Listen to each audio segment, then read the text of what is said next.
তৃতীয় দিবসের খুব ভোরে মেরি ম্যাগডেলিন সমাধিতে এলেন যিশুর মরদেহে সুগন্ধি দ্রব্য মাখানোর জন্য। কিন্তু এ কি, সমাধিদ্বার খোলা। ম্যাগডেলিন শঙ্কিত হয়ে ভিতরে প্রবেশ করে দেখে সমাধিতে যিশু নেই। শূন্য সমাধিতে শুধু পড়ে আছে যিশুর গায়ের বস্ত্রগুলো।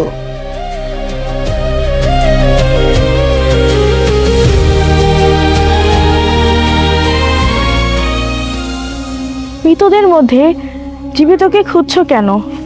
তিনি তো সমাধিতে নেই, তিনি পুনরুত্থান করেছেন।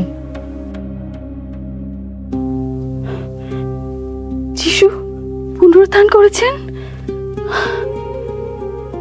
জীবিতকালে যিশু তো বলেইছিলেন তিনি পাপীদের হাতে সমর্পিত হবেন এবং ক্রুশবিদ্ধ হয়ে মৃত্যুবরণ করবেন এবং তৃতীয় দিনে পুনরুত্থান করবেন।